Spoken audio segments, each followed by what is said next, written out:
Hi friends, in today's lesson we're going to talk about different speaking strategies you can use to help you score higher on the Duolingo English test. We'll take a look at the scoring criteria and then analyze it to help you score the best you can when you take your own test. This video will be very helpful, especially if you need to get a good score on the production subscore, because of course the speaking questions contribute to your production score. And we will start in just 1 second, but I want to say if you're new to this channel, hi, I'm teacher Luke from DETready.com. If you're looking for some courses or some tools to help you prepare for the Duolingo English test, that's the website to go to. Okay then, well let's get started. Let's first take a look at the different speaking questions on this Duolingo test. There are 3 different speaking question types on this exam. The first one is speak about the photo. You'll get this once on the test. Next, we have listen then speak, which you get twice on the test. Here, you have to listen to a question and answer through speaking. And lastly, we have read then speak, which you only get once on the test.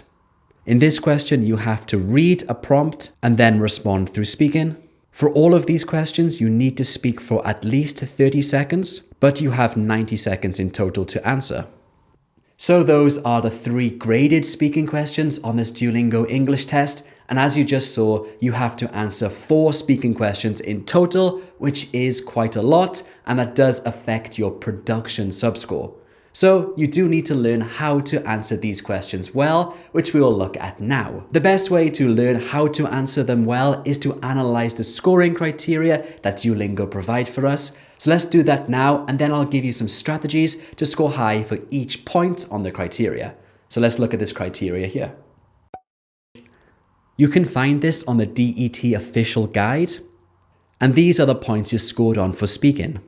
Points 1 and 2 are concerned with your grammar, so your accuracy and complexity. Points 3 and 4 are concerned with your vocabulary, specifically your lexical sophistication and lexical diversity. What that basically means is the level and accuracy of your vocabulary. Point 5 is task relevance, how well you answer the question. Point 6 is fluency, and here it states for how long you can speak for. And the last point is pronunciation, which is of course important when you're speaking.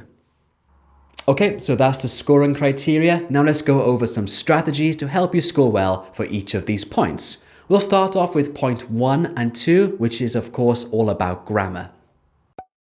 To get a high score for grammar, you need to use a range of grammatical structures, some simple and some complex, as accurately as possible. If you just use simple structures, you won't score high for this point. Let's say a student said this: "The story was interesting. The story was unique. I enjoyed reading this book." Here, even though every sentence is correct, the student only used simple structures, so she wouldn't get a good score here. Instead, you need to try to use a range of grammatical structures to express your ideas. For example, to make these 3 sentences more complex, you could say this: "Since the story was interesting and unique, I enjoyed reading it." In this example, this complex sentence would get you a much higher score than if you just used simple structures. Here are some more examples of complex structures. We have adverb clauses. For example, "Although I was busy, I always found time to read this book." Another way to make your grammar more complex is to use relative clauses. These are quite easy to use. Take a look at this example. "The book was about zombies, which is something I'm fascinated about." So when you're doing your speaking answer, it is important to use a range of simple and complex sentences. That's how you get the highest score possible. In the past, I have made videos on different complex sentences. I'll put a link somewhere down here in the video description for you, but you need to learn them and you need to practice using them as accurately as you can. You can, of course, use simple structures as well, but you need to mix them up. Some simple and some difficult. Okay, now let's take a look at the next point, which is all to do with vocabulary. Even though the scoring criteria uses the word lexical, lexical means vocabulary. So what they want to see is that you use a range of different vocabulary items and that you use them accurately and correctly in your sentences. A good way to use different vocabulary is to learn synonyms for simple words. For example, interesting could become engage in or fascinating. Big could be enormous or massive. Sad, depressed, or miserable. Good, brilliant, or impressive. You can also learn some idioms like these examples here, or phrasal verbs like these examples here. Using a lot of different types of words will help you score high for this test. So think of things like synonyms, phrasal verbs, idioms, all of which I just showed you here. Remember, this is an English test, so your ability to express yourself using different words is what the examiners are looking for. Okay, moving on to the next point, which is task relevance. Task relevance means your quality of your answer. So how well did you answer the prompt? It's important that you keep your answer on topic. That means that you do talk about the prompts and questions you're given. If your answer does not relate to the topic, then you may end up getting disqualified. So make sure your answers are very closely related to the questions you're given. The next point is about fluency. In the Duolingo test guide, they talk about how fluency refers to the length of your answer. So even though you need to speak for more than 30 seconds, it is highly recommended that you speak for longer, let's say between 60 and 90. Basically, the longer you speak, the higher you'll score for fluency on this exam. But make sure that when you're giving your answer, even if it is long, that your answer stays close to the topic, so task relevance, and you use correct grammar and vocabulary. All of those are probably more important than speaking for a long time. And lastly, we have pronunciation. Pronunciation. Of course, these are speaking questions, so pronunciation is a really important part of speaking. But what are some things you can think about in order to get a high score for pronunciation? The main point is that your answer is easy to understand. So speak clearly and at a good pace. Not too slow, but definitely not too fast. So you need to be able to pronounce most words correctly. In order to pronounce a word correctly, you need to use the correct phonemes. A phoneme is the individual sound in a word. So ba, pa, ka, da, etc. And make sure that the stress in the word is correct. Word stress in English is really important. For example, in the word important, the stress is on the second syllable, por, important. Next, you want to think about sentence stress and intonation. Mostly in English, when we think about sentence stress, we put the stress on the content words, mostly verbs and nouns. We don't often stress function words, grammar words, like articles or prepositions. And lastly, if you're confident, you can try to use connected speech. Connected speech is when words join together, and this helps you speak more naturally and smoothly. There are lots of different examples of connected speech, which I will cover in a later video, but an easy one you can focus on to quickly improve is to use contractions. I'm sure you know what contractions are, but try to use them when you're speaking. So here are some examples of contractions.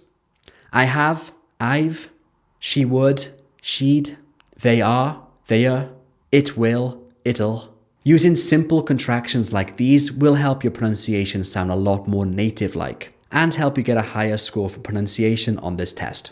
So now you know how to score high based on the scoring criteria for the speaking questions. Now let's take a look at some tips to help you to answer easily and fluently.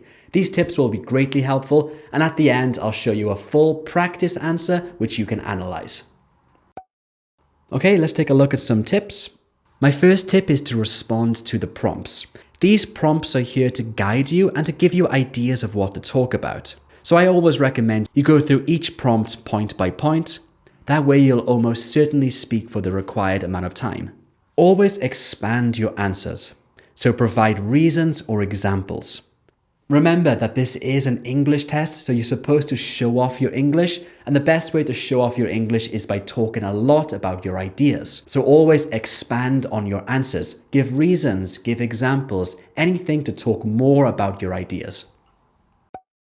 And use transition words and phrases. This will help your answer sound a lot more smooth. Here are some different examples of transition words. We have firstly, what's more, furthermore, or moreover. Finally, one more thing I'd like to talk about. You can also use transition words to move between questions. For example, turning to the next question, moving on to question 3. As for question 3, Okay, so those were some tips. Now let's take a look at a sample question with a sample answer for you to analyze. I also want you to write out your answer below in the comments. I know this is a speaking question, but still writing out your answer will be good practice for you. And this is the question we'll answer.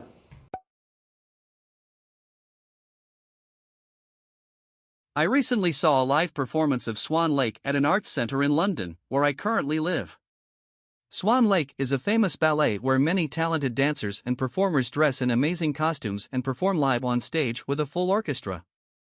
Even though I don't particularly enjoy ballet, I thoroughly enjoyed this show. Moving on to the last question, my favorite things about it were the beautiful dancing and how the dedicated cast brought the characters to life on stage. The training, practice, and preparation that must have gone into the show impressed me a lot. Another thing I enjoyed was the music as it became increasingly dramatic as the show went on, which kept me focused throughout the entire show. I had such a good time watching this ballet that it has even inspired me to buy more tickets to live shows and experience more art in my spare time.